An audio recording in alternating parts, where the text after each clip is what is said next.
A ver, vayamos. La siguiente pregunta dice, en relación a la articulación de la rodilla, el nervio que se encuentra más superficial y por lo tanto más expuesto a lesiones es el crural, el tibial anterior, el ciático popliteo externo y el ciático popliteo interno o el femorocutáneo.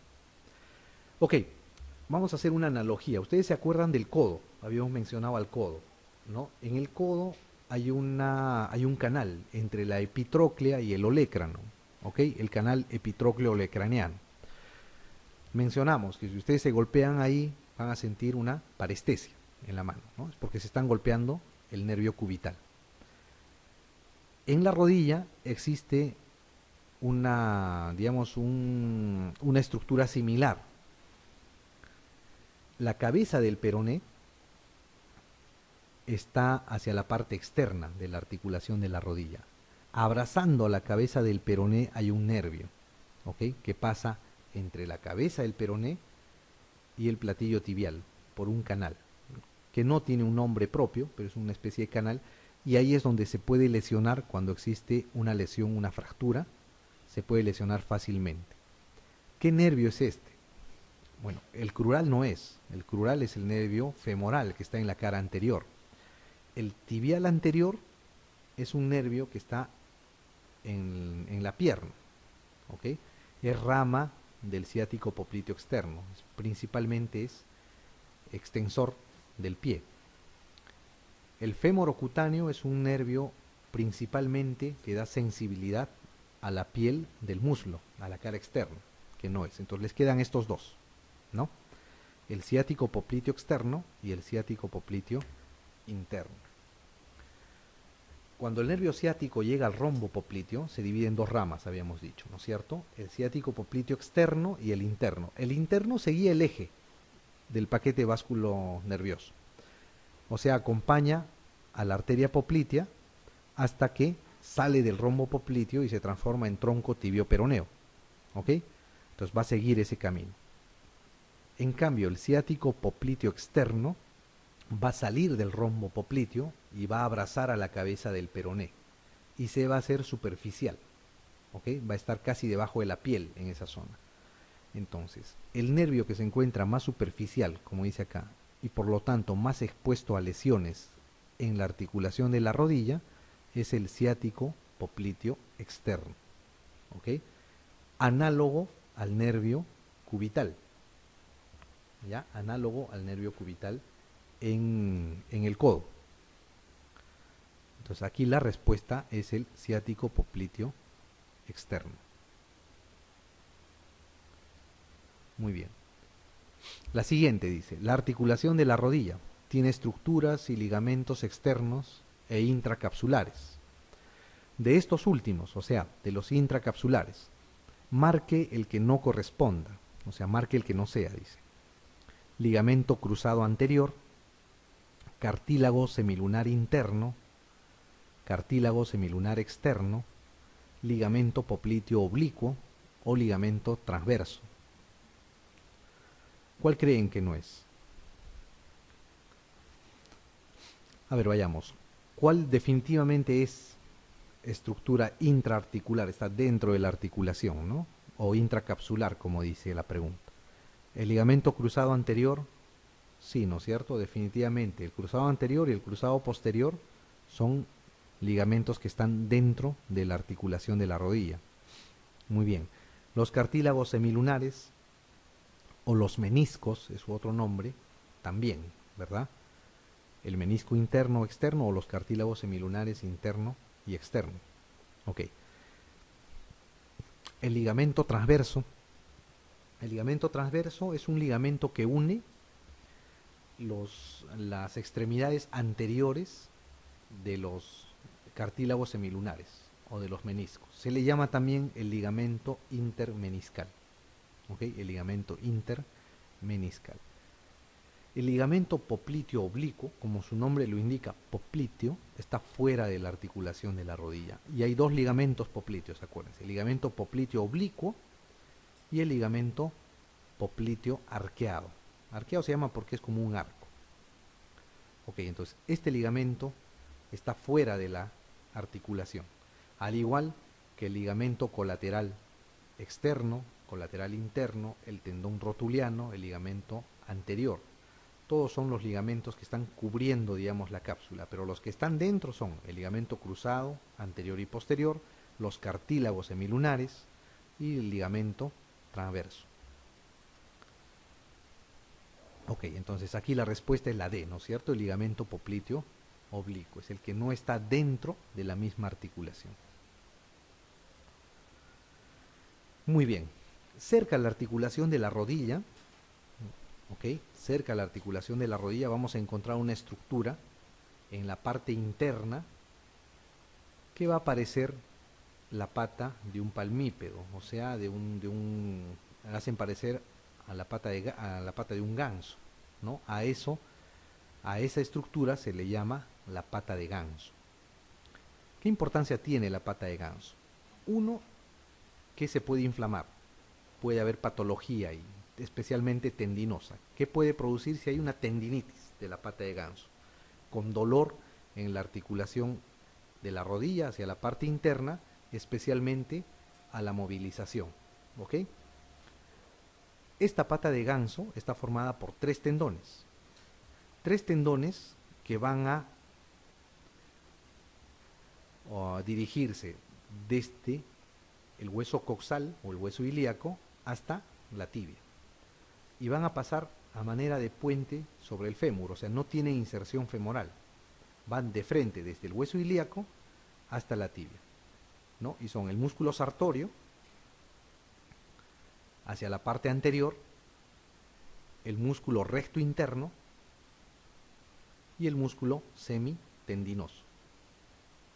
Ok, ¿cuál es la importancia de esta pata de ganso? Además de la que se puede inflamar, puede producir bursitis, tendinitis, la pata de ganso representa, digamos, la fusión de los tendones de los tres grupos musculares del muslo. En el muslo hay un grupo muscular que está hacia adelante, que es el músculo, que son los músculos extensores. Hay otro grupo muscular que está hacia atrás, que son los músculos flexores. Y hay otro grupo muscular que está hacia adentro, que son los músculos aductores. ¿Ok? Aductores del muslo. Entonces, el grupo anterior o extensor está representado por el músculo sartorio. El músculo sartorio va de la espina ilíaca anterosuperior, cruza el muslo y se dirige hacia la pata de ganso. Y está inervado por el nervio crural. El recto interno, ¿no?, va a dirigirse de la rama ascendente del pubis hacia la parte inferior y va a descender hasta la pata de ganso y va a estar inervado por el nervio obturador y es un músculo aductor.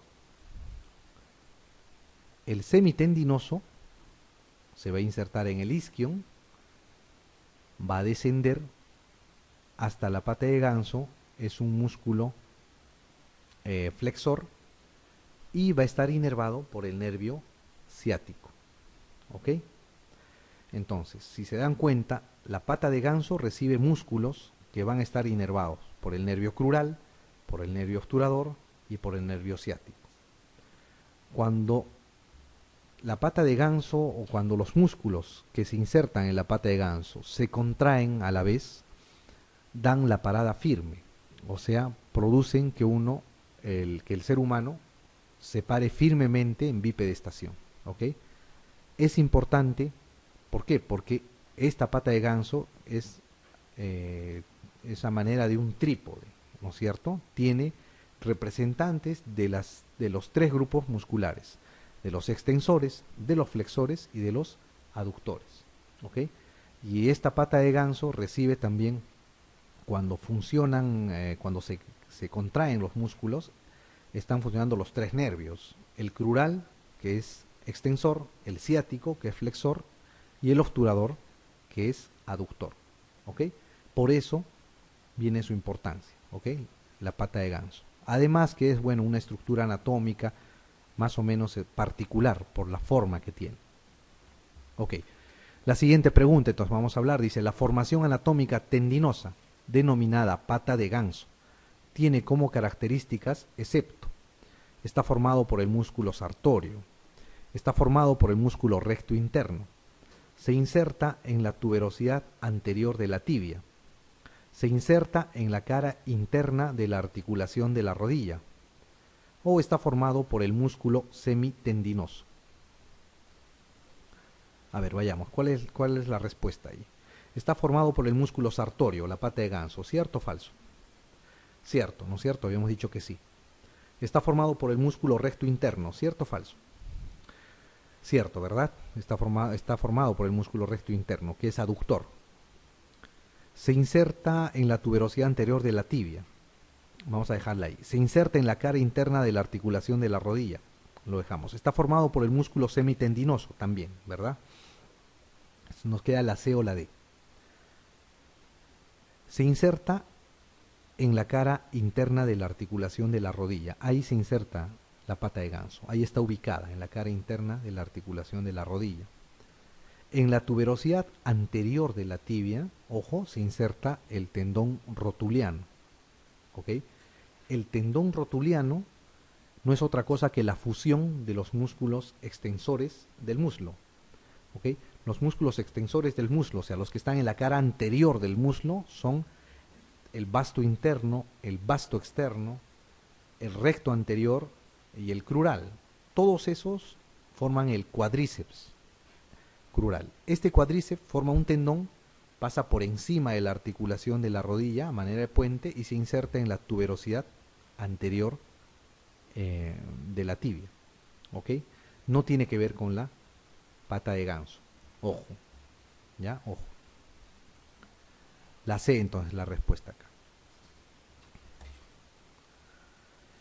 Muy bien. ¿No? Este es el músculo sartorio, ¿no? Para que lo vean en forma individual. Y estos son los músculos que les decía yo, el cuádriceps, ¿no? Tenemos el vasto externo, el vasto interno, el recto anterior que está acá y el crural está debajo. Esos músculos se fusionan en un solo tendón, abrazan a lo que es la rótula y después se insertan en la tuberosidad anterior de la tibia, ¿no? Que está acá, mediante este tendón que es el tendón rotuliano, que va de la rótula a la tuberosidad anterior de la tibia. ¿Ok? Bien. La siguiente pregunta dice, inerva el músculo sartorio, el glúteo mayor, el glúteo menor, el ciático popliteo interno, el nervio femoral o el fémoro cutáneo. Ok, ¿cuál de los siguientes nervios inerva el músculo sartorio? A ver, ¿el glúteo mayor será? No, no es cierto. El glúteo mayor es un nervio que por su nombre debe estar dirigiéndose hacia atrás, a inervar el glúteo mayor. El glúteo menor lo mismo. El ciático popliteo interno nace en la fosa poplitea, ¿no? Está muy abajo del músculo sartorio. Nos quedan dos, el femoral o crural, su nombre es ese, o el fémoro cutáneo. ¿Cuál creen? El femoral, ¿no es cierto? El crural, ¿no? Que habíamos dicho. El crural es el que inerva el músculo sartorio. Ok. Muy bien. ¿Qué más? Hay algunos músculos en el miembro inferior que vamos a mencionar, algunos grupos musculares más bien que se los voy a mencionar, ¿ok? En la región posterior vamos a tener a los glúteos, ¿no? Mayor, mediano, menor, y en el plano profundo los músculos pelvitrocanterios, ¿ok? En el muslo vamos a tener los músculos isquiotibiales. Los músculos isquiotibiales van del isquion hacia la tibia, ¿no?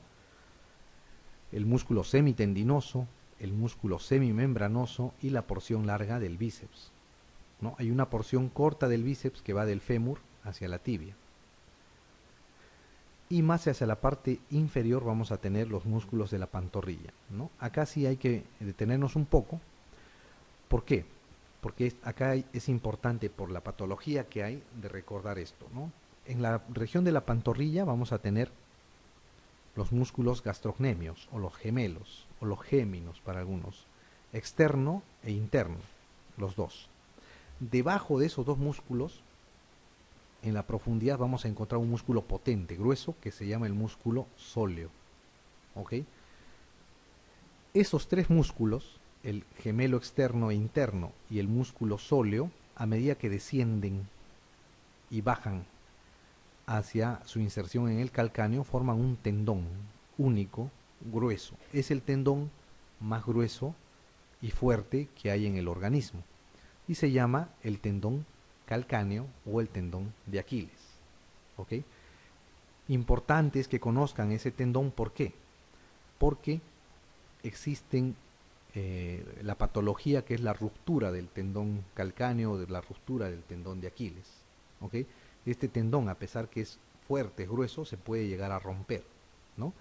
¿Cómo es una ruptura de tendón de Aquiles? Normalmente el paciente va a ir a buscarlos refiriendo dolor espontáneo en la región posterior de la pierna, cerca al talón, ¿no? Y les indica, estaba corriendo, estaba bajando el carro, estaba caminando rápido y sentí como si me hubieran arrojado una piedra, como me hubieran dado un palazo en la región posterior, en la pierna.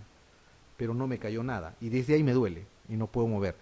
Ustedes le tocan el tendón, van discurriendo a través del tendón y van a encontrar la ruptura ahí, ¿no? Algunos le llaman el signo del hacha, como si le hubieran dado un hachazo al tendón, ¿no? Hay una disrupción, hay una ruptura ahí, dolorosa. Entonces, esa ruptura del tendón se tiene que operar. Es frecuente, es una patología que se da, entonces deben recordar y les pueden preguntar la anatomía. ¿Cómo se forma el tendón de Aquiles? El tendón de Aquiles es la unión de los músculos gastrocnemios o gemelos o géminos, externo e interno, y el músculo sóleo. ¿Ok? Se fusionan y se van a insertar en lo que es el calcáneo.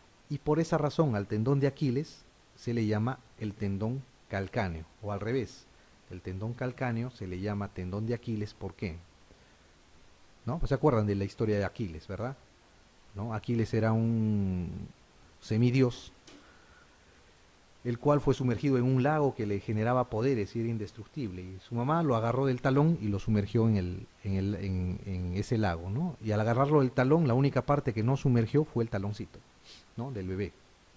Entonces solamente ahí podía ser herido de muerte. Por eso se le llama el tendón de Aquiles, ¿ok? De ahí viene el nombre. Tendón calcáneo, acuérdense, o tendón de Aquiles, ¿ok? Cualquiera de los dos nombres tiene. Muy bien. ¿Qué otro músculo deben recordar? Que es importante. El músculo psoas ilíaco. El músculo psoas ilíaco es un músculo grande que va a ir y va a unir la columna lumbar con el trocánter menor, con su fascículo del psoas. Y tiene otro fascículo que es el fascículo ilíaco que va a unir la fosa ilíaca al trocánter menor. ¿Ok? Es un músculo muy grande, muy potente, que lo que va a producir es la rotación externa de la cadera. ¿Ok? La rotación externa de la cadera. Es un músculo compuesto por dos músculos, por el psoas y por el músculo ilíaco. ¿Ok? Y se llama músculo psoas ilíaco. Bien. A ver, vamos a responder entonces la siguiente pregunta, la 24 dice: el principal músculo responsable de la rotación del muslo hacia afuera es el aductor mayor, el tensor de la fascia lata, el glúteo mediano, el psoas ilíaco o el recto interno. El principal músculo responsable de la rotación del muslo hacia afuera, ¿cuál es? Acabamos de hablar, el psoas, ¿no es cierto? El psoas ilíaco. Acuérdense, ya esto ha entrado en un examen de residencia. El psoas ilíaco es el principal, es el más poderoso de todos. El aductor mayor, el recto interno son aductores. ¿Ok? El tensor de la fascia lata tiene una función accesoria en la abducción. Muy bien, vamos a hablar ahora de vascularización, ¿no? Algunas cosas de las arterias que están en el miembro inferior y el miembro superior que es importante que conozcan, ¿no? En el miembro superior, la arteria que va a continuar al tronco brachiocefálico es la arteria axilar. ¿ok? Esta arteria axilar, acuérdense, está en relación muy fuerte, muy constante con lo que es el plexo braquial. Existe un músculo que va a dirigirse de la apófisis coracoides, de la escápula, hacia el tórax y se llama el pectoral menor. Este pectoral menor va a dividir a lo que es la arteria axilar en tres partes. ¿Ok? Una parte o tres porciones. La primera porción, la segunda y la tercera porción. La primera porción va desde el vértice del hueco axilar hasta el pectoral menor. La segunda porción está detrás del pectoral menor y la tercera porción está del borde inferior del pectoral menor hasta la base de la axila. ¿Qué cosa deben recordar ustedes de la arteria axilar? Uno, que está en relación con el plexo braquial.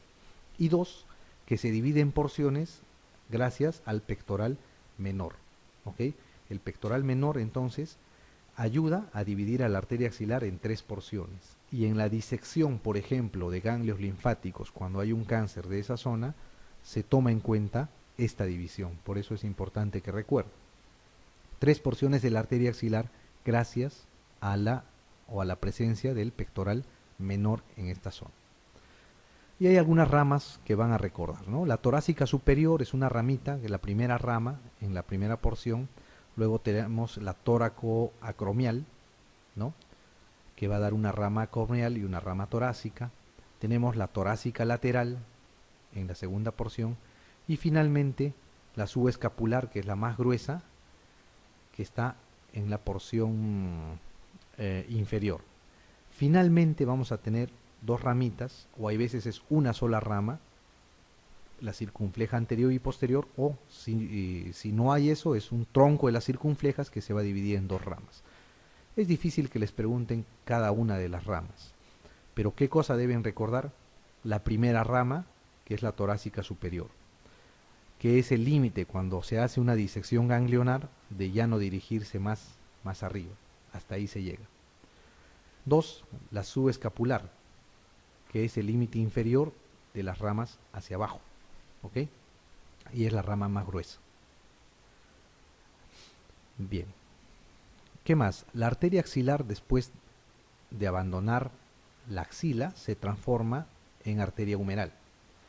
La arteria humeral va a descender y se va a dirigir hacia el antebrazo, ¿no? Va a ir junto con el nervio mediano en la cara interna del brazo. Va a dar una rama importante ahí.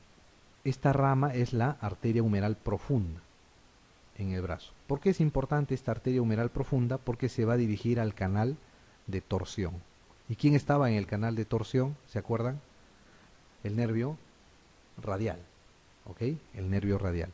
Entonces, la rama de la arteria humeral en el brazo es esta, que es la humeral profunda. ¿Ok? La humeral profunda. No existe otra rama importante más que algunas musculares que da en el brazo para los músculos de esta zona y la arteria nutricia, ¿no? Del húmero. Muy bien. La siguiente pregunta dice, una de las siguientes es rama de la primera porción de la arteria axilar. La torácica lateral, la torácica superior, la subescapular, la acromiotorácica o la circunfleja humeral anterior. ¿Cuál es? Rama de la primera porción y constante. La torácica superior, ¿ok? Acuérdense, les mostré en el dibujo que ese es el límite para ya no disecar más arriba, ¿no? Cuando se hace una disección ganglionar, por ejemplo. Por eso es importante saber. La torácica, llegan a la torácica superior, ahí dejan de disecar. Bien. Entonces habíamos dejado a la arteria humeral en el brazo, ¿no es cierto? Llega después al pliegue del codo y en el pliegue del codo se va a dividir en dos ramitas. La cubital y la radial. La radial desciende hasta el canal del pulso, ¿Ok? Acuérdense, el canal del pulso formado por el supinador largo y el palmar mayor. Y después se va hacia la parte posterior para pasar por la tabaquera anatómica. Y se va a dividir después en dos ramas para formar los arcos palmares. La arteria cubital lo mismo, desciende junto con el nervio cubital, pasa por el canal de Guyon y se divide en dos ramas para formar los arcos palmares, ¿no? Esta diapositiva ya la vimos. Esta otra diapositiva nos sirve para ver la relación que tiene la arteria humeral profunda, que es rama de la humeral, con el nervio radial, por el canal de torsión. ¿Ok? Acuérdense, el canal de torsión, que es donde cuando hay una fractura diaficiaria del húmero puede lesionarse este nervio. Bien, ¿qué más deben recordar o deben saber? No les van a preguntar las ramitas, cada rama, cada nombre de este círculo arterial, pero deben recordar que a la altura del codo hay un círculo arterial, ¿no? El círculo arterial del codo.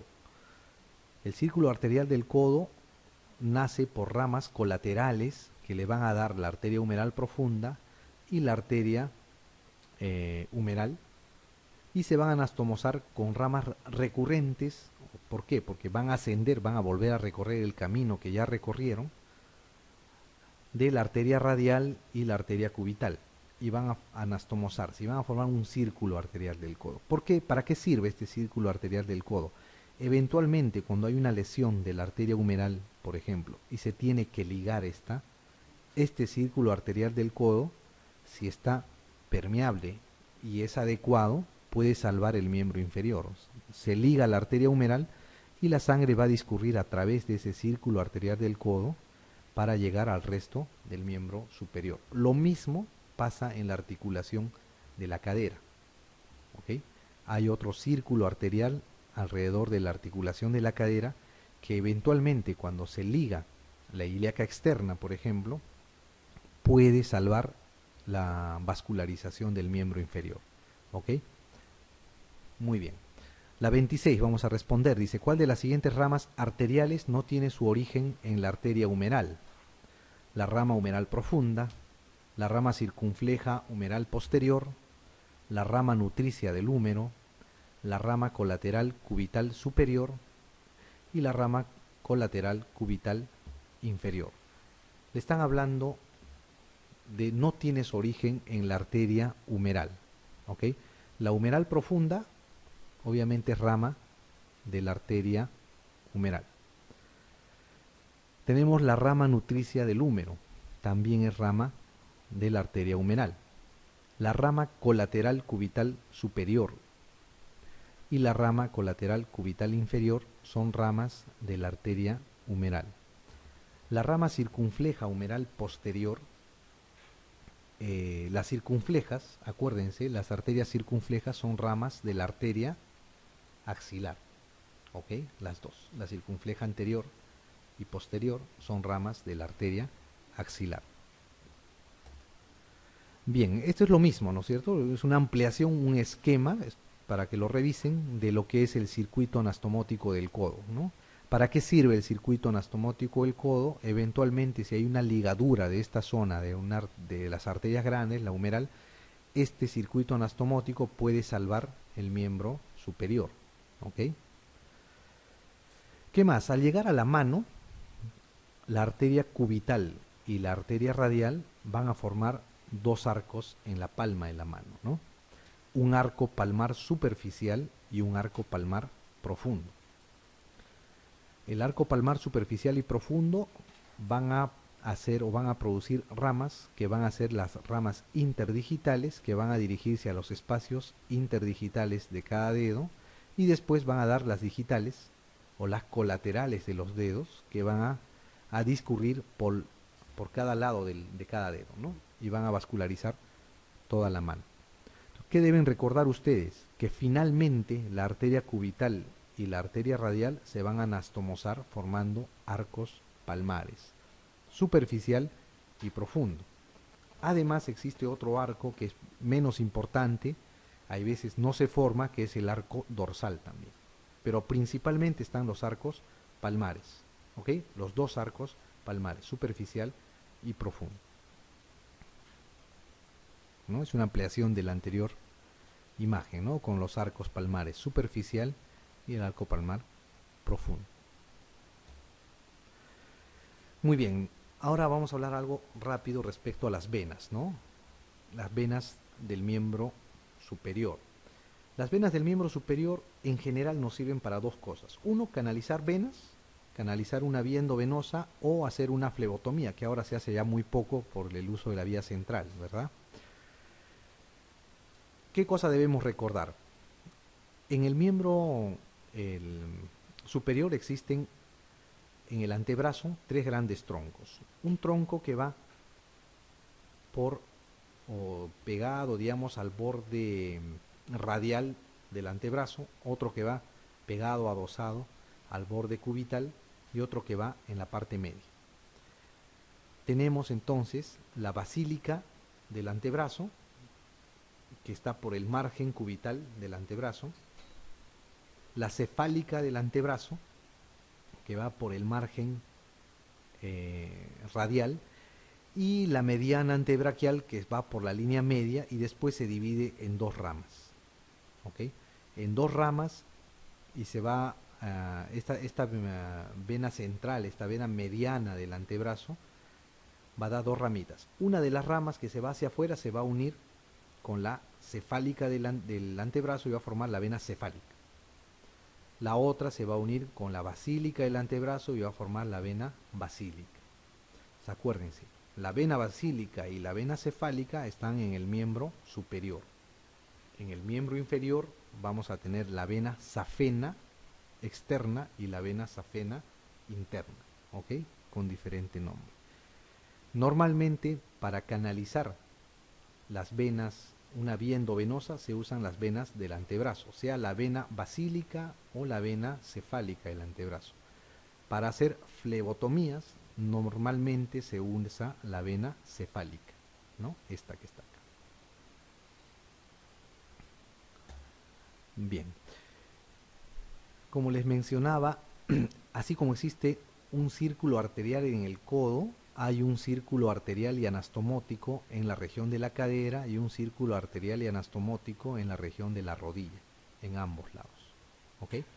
El círculo arterial de la cadera está formado por los vasos y las arterias circunflejas, similares a lo de la arteria axilar, que después se van a anastomosar con ramas de una arteria que es la arteria femoral profunda, que van a producir unas perforantes y van a unirse y formar un círculo arterial acá. ¿Qué deben recordar ustedes? Que gracias a ramas de la arteria femoral profunda y las circunflejas existe una red anastomótica que, si ustedes ligan la femoral en algún momento, podría salvar el miembro inferior, ¿no? Cuando se hace cirugía vascular, se ve si es que estos vasos son permeables para ver si es imprescindible hacer un bypass o se puede usar las colaterales. Lo mismo pasa en la articulación de la rodilla, ¿ok? Muy bien. Entonces, la siguiente pregunta dice: la anastomosis cruzada de la cabeza femoral garantiza irrigación colateral a la pierna en caso de ocluirse la arteria femoral y está formada por todas las siguientes excepto la arteria genicular media, la arteria circunfleja femoral interna, la arteria glútea inferior, la arteria circunfleja femoral externa y la primera rama perforante de la arteria femoral profunda. Bien, acá la respuesta está dado si conocen el nombre de las arterias, ¿no? Todo lo que tenga que ver con genicular viene de articulación de la rodilla, ¿ok? Entonces, las arterias geniculares van hacia la rodilla. Si les preguntan la anastomosis cruzada de la cabeza femoral, las arterias geniculares no tienen que ver nada porque están irrigando la articulación de la rodilla, ¿ok? Hay dos geniculares superiores, dos geniculares inferiores y una genicular media, ¿no? Todas están en el rombo popliteo. Entonces, esta no tiene nada que ver. La arteria circunfleja femoral interna y externa forman parte de esa anastomosis. La arteria glútea inferior es una rama de la ilíaca que va a anastomosarse con las circunflejas, y la primera perforante va a anastomosarse con las circunflejas también, y así se va a formar el circuito anastomótico, ¿ok? Entonces la arteria genicular, acuérdense, las geniculares van hacia la articulación de la rodilla, ¿ok? No tiene que ver nada con lo que es la cabeza femoral ni la articulación de la cadera. Muy bien.